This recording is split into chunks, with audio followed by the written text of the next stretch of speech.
On today's episode of the Fresh Brew Run Club, my initial run review of the Nike Vomero Plus. Let's go.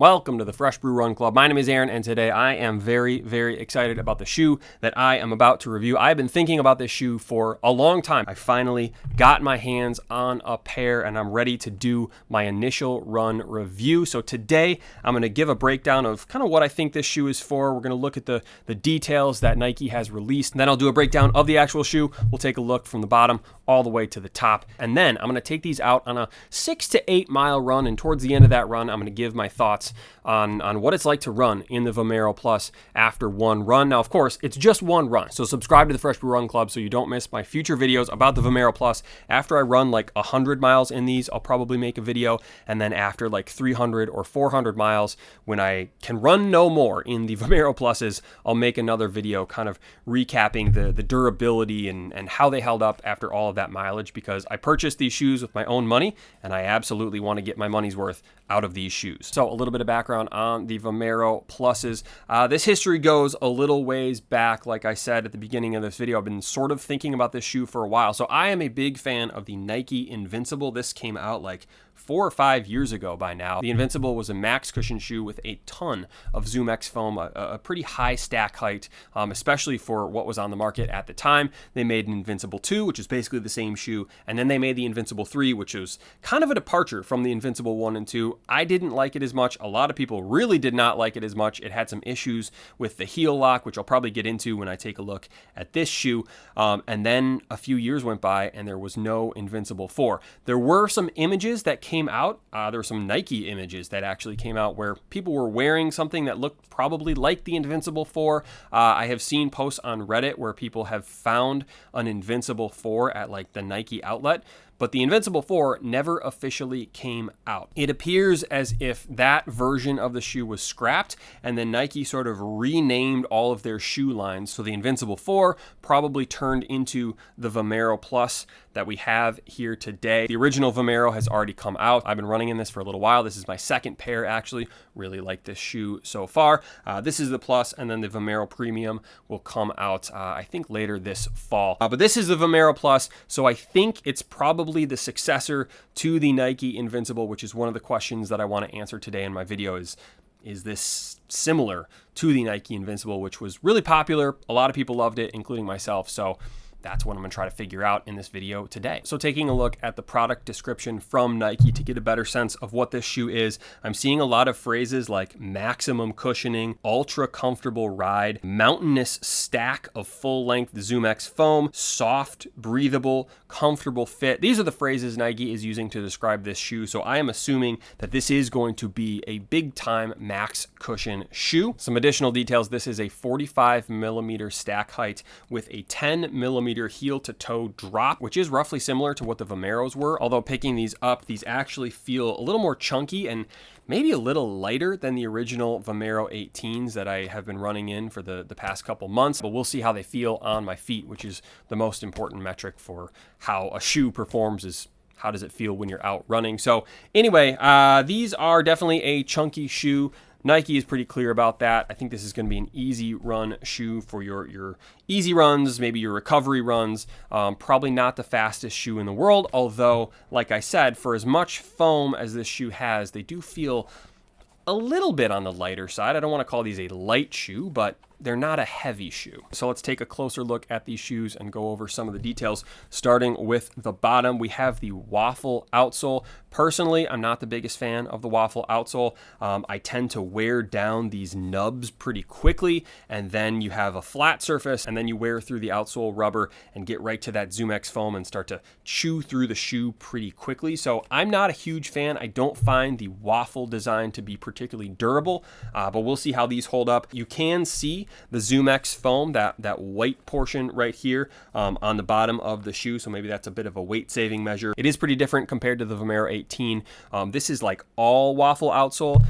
This has waffle on the heel area and then the outside of the forefoot, but the interior is either like a flatter rubber or like just the ZoomX foam. This has a lot more rubber, so maybe it's going to hold up a little bit better over the course of like 300 or 400 miles. Jumping up to the midsole, this is probably going to be the star of the show or the star of the shoe, the ZoomX foam. This is Nike's high-tech foam. It's lightweight, it's very cushioned, pretty bouncy. It feels like the foam comes up to about where, I don't know if you can see like the top of this lighter like interior area is, and then the foam on the outside goes over where your foot sits, but it's still a pretty big chunk of foam that your foot is sitting on top of. And then moving up to the upper, let me take this thing out. Putting my hand inside the shoe, in the toe area, it's definitely thinner, so maybe there is a little bit of breathability with this shoe. I personally don't think very many shoes are breathable at all unless you can like see your feet through the upper material. They're probably not going to be breathable. The heel collar area, which I said I would mention again when I was talking about the Invincible 3, which had all kinds of problems with heel lock. It didn't lock around people's ankles. I think Nike has directly addressed that criticism with this heel collar area. It's very padded, very comfortable. We'll see how it performs on the run. Again, that's the most important thing, but so far it looks like there's going to be pretty good lockdown with this shoe. Another detail that I love on all of my running shoes is the heel tab. I love a good heel tab. Just helps you to put the shoe on. Some people think they're ugly. Personally, I don't really care. I don't really notice them that much, but it is a very helpful tool to help me get the shoe on in the morning when I'm groggy. It's a nice feature. Moving on to the actual tongue, a pretty padded tongue, which I like, especially for an easy run shoe. Like, you don't need this like paper thin, lightweight tongue for what this shoe is going to be for. So I like the cushioning. It is not attached to the upper with the exception of where it's sewn on right here at the top of the laces. So we'll see how it stays in place. I know a lot of people like the tongue to be a little more secure to the upper. So again, I'm going to see how that kind of moves around over time. The laces, they look like Nike's standard laces, which I think are pretty good. There's a little bit of give to them. They're not too thick. They're not too thin. You know, pretty standard, nothing super special there. And then the overall design, I really like this design. I made a whole video addressing some comments I was seeing on the internet about how Nike supposedly copied Hoka with this shoe design. I don't think this is a copy of Hoka. I think this is A, kind of what a running shoe looks like, and B, it reminds me a lot of the Nike Air Max 97 with kind of the striped design, or even some soccer cleats, the ones that Ronaldo wore for Brazil. I'll have to put a picture on the screen to show those off. I think it's a really good design. I purposely picked the single most bold colorway I could find. They do have more subdued colorways at launch. There's like a black and white version. There is like a greenish white version, a red and white version. I'll put a bunch of the colorways on the screen right now, but I intentionally bought the most splashy, flashy colorway that was available at the time that this video was being made. So we have the Volt, and then this is kind of like a mango orange kind of color. I think it's cool. I think it matches a couple pairs of socks that I have, so I'm excited to try these out with my new socks. There are some details. I think this might be a reflective material on the swoosh. There's this kind of like hidden swoosh here, which reminds me of the Invincible 3 that had a swoosh on the toe. I think that's kind of a cool little feature. There's some reflective material on the heel, which is always nice. So next I'm going to lace these shoes up and we're going to go out for a run. I'm going to see how they feel during the run, and then I'm going to take a pause. I'm going to stop my watch and find a nice quiet place to give my thoughts on my first run in the Nike Vomero Plus. So let's go for a run.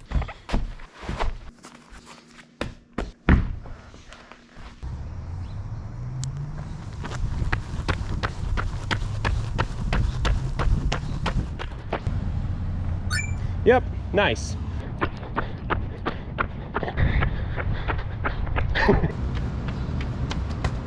All right, I am about 5.5 miles into today's run.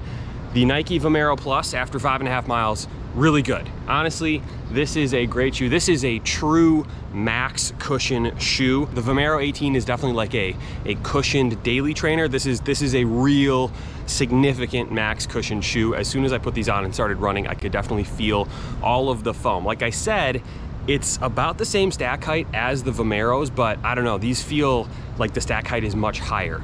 By just going by feel, that ZoomX foam there's just a chunk of it. It really is a cushioned ride. If you want to find a shoe where you can't really feel the sidewalk, all the slight dips and undulations on your run, this is the shoe for you. Definitely super comfortable. I've been running anywhere between 8 and 9 minute mile pace, which for me right now, I'm not marathon training for anything. That's like a little bit faster than my easy pace. But when I did slow it down to like 9 minutes, 9:30, they function great. I think that's the sweet spot for these shoes. I always get excited when I get a new pair of shoes and I run too fast in them, and then I'm like, oh, like these, you can actually pick up the pace in these. But the reality is that's just like new shoe adrenaline. But when I do slow it down and go kind of a normal easy pace, these are absolutely fantastic. I did stop and adjust the laces a little bit because they were a little too loose, and when you have a shoe with this much like foam in the midsole, you want to make sure that it's like secured to your foot a little bit better. So you are gonna have to lace these like a little bit tighter, I think. But after I did that, everything felt great. As far as breathability goes, I know I wanted to talk about that. Again, I don't think these are a breathable shoe. They're fine. It's like 82, 83 degrees today, so a little bit on the warmer end. My feet are probably very sweaty right now. I don't feel the wind between my toes in these shoes, but I didn't expect to. I wouldn't say that these are hot. I'm not like burning a hot spot in my foot right now. So as far as breathability goes, it's just kind of a normal running shoe level of breathability. And then the big question that I wanted to answer on this run was, how do they compare to the original Invincibles? I would say they are similar in the sense that they are both sitting on top of that huge chunk of ZoomX foam. The Vomero Pluses feel a lot more dialed in, a lot more like structured.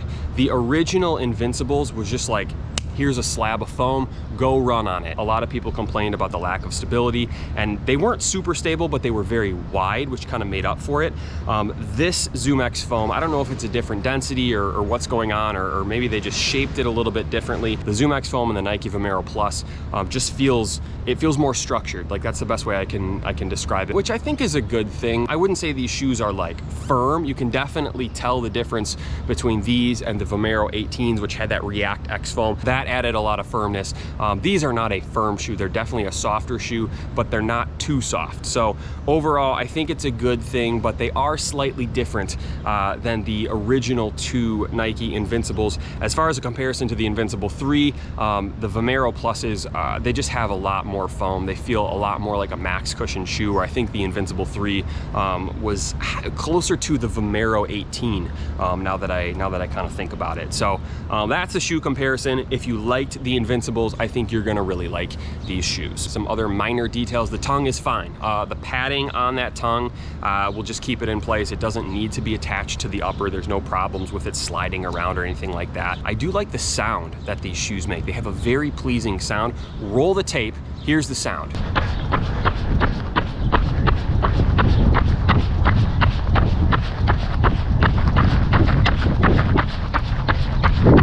That like squishy, traction-y sound of the waffle outsole making contact with the sidewalk just sounds kind of nice. And that might just be like the new shoe sound. As I break these in, it might sound different, but the sound was pleasing to me. And then the heel lock, not a problem at all. Even when my laces were a little bit looser, yeah, it wasn't like my heel was sliding around or anything. It just felt like there was too much room around my actual foot.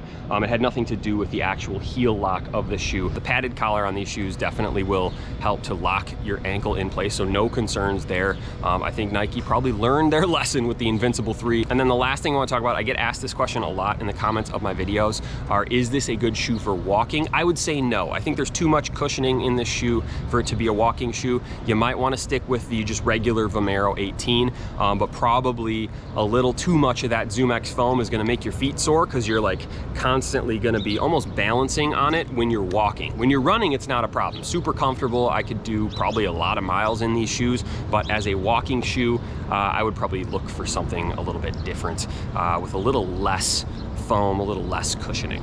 So that will be my initial run review of the Nike Vomero Plus. Overall, I'm a big fan. Like I said, I'm gonna make more videos about this shoe, so I'll probably do a 100-mile review and then like a 400-mile review when I'm ready to put these on the shelf for good and just give my overall thoughts. I will give a rating of that shoe at that point. I think it's still too early to give like an actual rating as part of my exclusive proprietary 3-tier rating system. We'll do that for the 100-mile review, but just for this one, it's kind of like my initial reaction, and my initial reaction is so far so good. These are definitely gonna be a big part of my rotation for, I would assume, all of my easy runs, and then I'll mix in the Vomero 18 and a couple other shoes when I want to do something a little bit faster than an easy or recovery run. If you have any questions about this shoe, any comments, have you run in this? Let me know what you think in the comments below, and hopefully I can answer anything you want to talk about there. But yeah, that'll be it for today. So thank you for watching. Subscribe if you haven't already, and I will see you soon.